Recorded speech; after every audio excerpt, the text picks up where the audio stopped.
Patok hindi lang sa mga Pinoy maging sa mga ibang lahi ang bagong kanta ng BINI ang Blink Twice. Mula nang ilabas ang nasabing kanta ay hindi ito nawawala sa mga top song chart.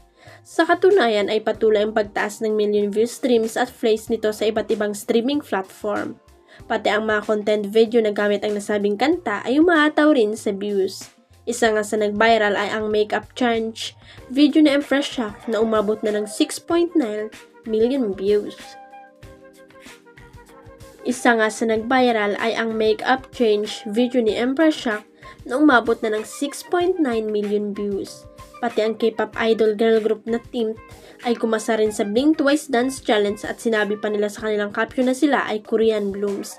Excited naman ang Blooms sa iba pang kanta na kasama sa upcoming EP o extended plays ng BINI ang BINIverse na lalabas na sa February 27.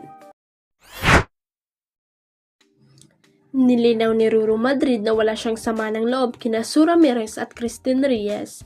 Ito ay matapos ang 2 buwan mula nang maiuwi niyang Best Supporting Actor Awards 2024 Metro Manila Film Festival o MMFF dahil sa mahusay niyang pagganap sa Green Bones. Maaalalang sina Christine at Sue ang naging presenter ng MMFF Awards Night kasama si Yul Serbo para sa nasabing parangal. Nag-viral ang dalawang actress dahil sa naging reaksyon nila na tila nadismaya nang si Ruru ang nakakuha ng award. Bukod kasi kay Ruru, ang mga nominado sa Best Supporting Actor ay sina David Ezra, Kokoy De Santos, Jong Hilario at Sid Lucero.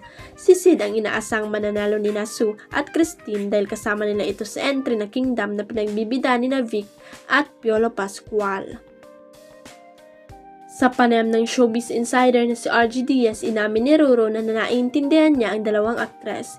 Inaral ko ng mabuti yung video, feeling ko kahit ako naman yung presenter nung gabi na yon, si Kuya Sid Lucero, napakausay na aktor at meron siyang 2 entries, sabi niya. Patuloy ng aktor, so malamang ako kahit hindi ko pa napapanood ang ibang pelikula, ang e-expect ko ay malamang si Sid. Kwento pa ng binata, nung nakita ko hindi ako nakaramdam ng sama ng loob doon sa mga nagbasa. Feeling ko hindi naman nila minimina yung nasabi or yung naging reaction nila. Normal may 2 entry si Sid ang nakasama nila sa isang pelikula, so yun ang irurut nila, no hard feelings for me. As long as masaya tayong lahat, nakita ko ang award at wala pong problema talaga. Wika pa niya.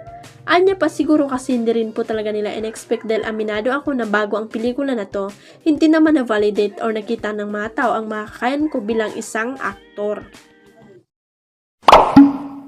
Huwag kalimutang i-click ang subscribe button at i-ring ang notification bell para sa latest at legit chika updates.